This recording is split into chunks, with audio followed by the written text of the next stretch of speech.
o aš tiesiog kreipiuosi į žiūrovus, gerbėmieji. Na, laukiam svetelių. Iš tikrųjų, ponas Celofanas yra pažadėjęs, bent jau telefonu man pagrasinęs tą žinutę, gal vėliau jūs pamatysite, pagrasinęs, kad jisai gali net įsiveršti į mūsų studiją ir už ką? Už tai, kad aš jo ėmiau ir tyliai paklausiau. Sakiau, ponia Kandrotai, ar gali būti, kad jūsų pavaduotojų paskirtas Darius Norkus yra tas pats Darius Norkus, kuris, na, po Paleckio uždarimo perėmė Teisingumo aušrą, kuris su ponia Švenčioniene važinėja į Baltarusiją, nu, tai yra tokia... Kuris teistas už kyšio ėmimą, kai dirbo Vilniaus vandenyse. Taip, socialdemokratas, kuris radikalizavosi iki meilės Putinui ir Lukašenkai, nu toksai, demokratiniai šaly gyvenam. Ir ant manęs tokia lavina... Jeigu jau... Kaip gerai, kad jūs išjungėte, patikrino, laida vyksta, tai viskas gerai. Tai tęsiant šitą kalbą, tai ant manęs tokia lavina, tokios neapykantos, kuri buvo kaip veidrodinis atspindys to, kas būna, kada čia į studiją ateina po koks nors Skvernelis arba Širinskienė ir tai pamato šitągi premjerė mūsų, Šimonytė. Jinai tada pradeda skaičiuoti kiek kartų, tada prasideda svarstymai kokio nors, arba Kuodis ateina ir tada svarstymai partiniame susirinkime ir taip toliau būna griežtai, juodas sąrašas išsitraukiamas. Kai buvo premjerės, kita premjerės patarėjų čia buvo pas tave? Jisai atėjo, buvo paskirtas ir buvo nubaustas viešų paniekinimų visur kitur. Tai va toksai kažkoks tai, toksai ir vienoj, ir kitoj, tokia viena partija dar neregistruota, kita registruota, bet kažkokios papročiai panašus. Tai dabar, kad netuščia žodžiauti, aš tiesiog paprašysiu parodyti labai trumpą ištraukėlį iš ponios Švenčionienės video. Labai trumputė, tik kiek leidžia YouTube'as. Va, trumputėlį, kad jūs suprastumėt. Sveiki. Tai yra naujasis Teisingumo aušros vadas. Visuomeninio judėjimo, kuris turi didelių ambicijų peraugti į politinę partiją. Tai yra šito judėjimo vadas.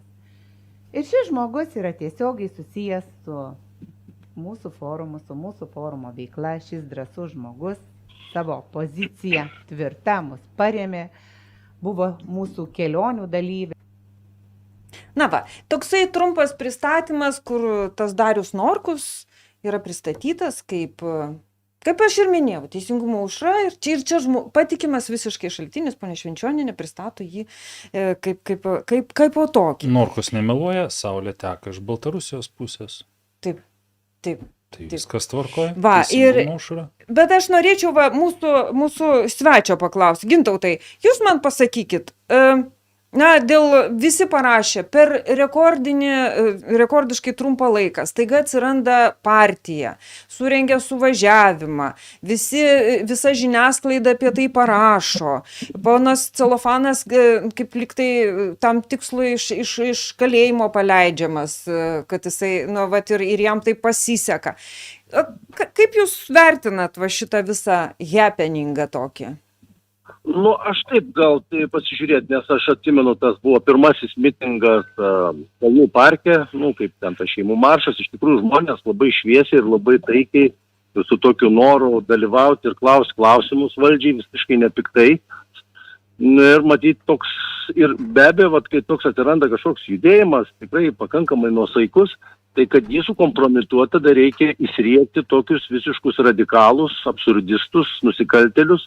Ir tada galima visą žmonių klausimus drenuoti. Ir dabar ką aš matau, tai man yra labai keista, kodėl žiniasklaida mūsų visuomeninė tiek skiria dėmesio absoliučiam kažkokiam veikėjui, kur net negalima jo vardo tarti. Aš ir netarsiu to vardo jums.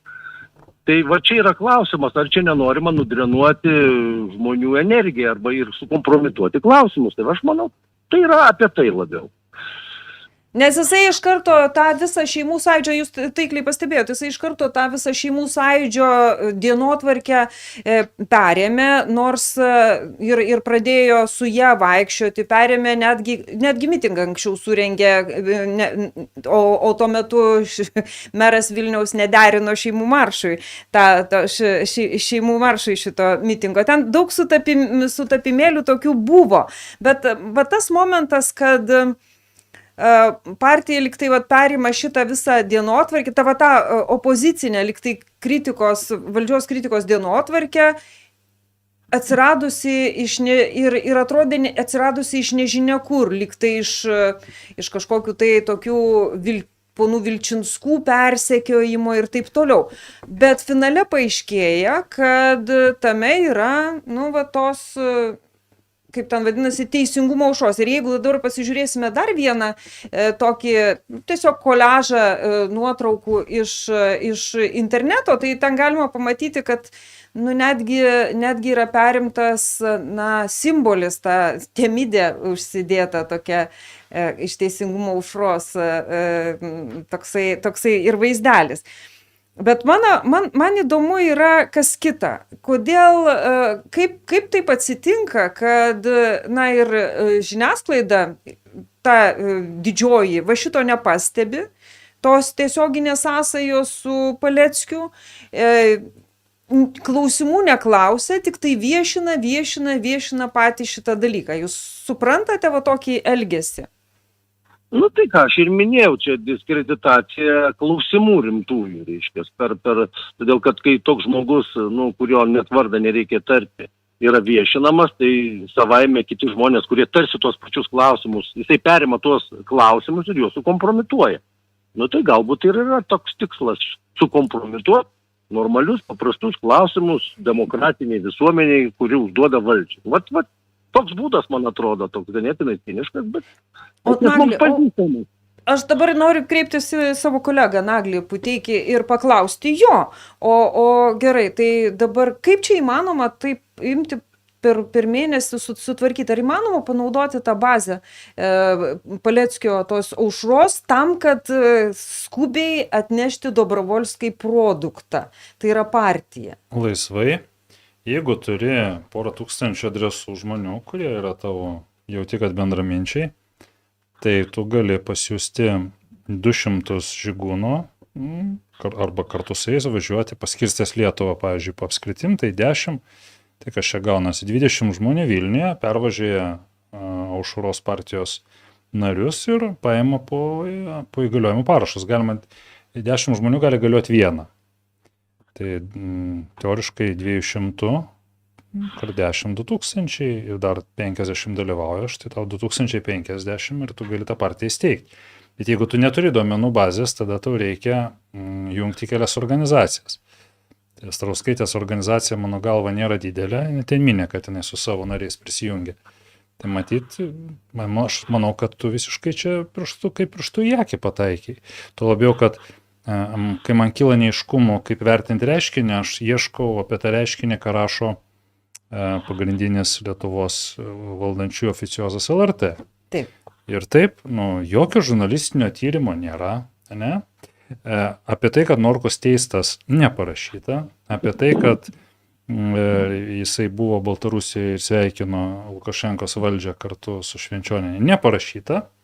O pavyzdžiui, kai būdavo informacijos apie centristus tautininkus, tai iš karto visi. Tai mums yra pririšę tokių citatų ir pasisakymų, kurių mes gyvenime nesam sakę. Ir mes tada rašėm paneigimą ir jie išsigando, kad mes skųsimės teismą ir tada tos mūsų frazės, kurių mes nesakėm, išėmė.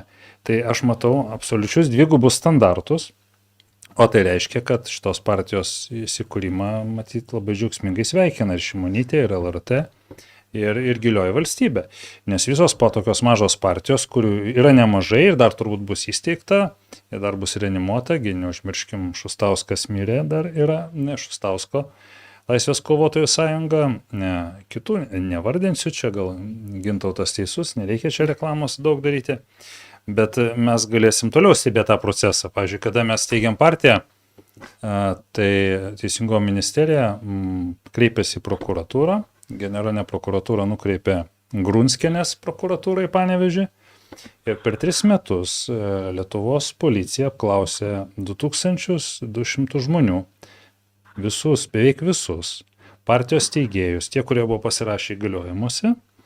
Nu, pavyzdžiui, Vilkaviškis skambina, labą dieną, čia ponas Antanas, jums reikia atvažiuoti į policiją, norim įsitikinti, kad parašas yra jūsų. Vaikelį, man 40 km važiuoti, aš neturiu pinigų, žinot, gausit baudą.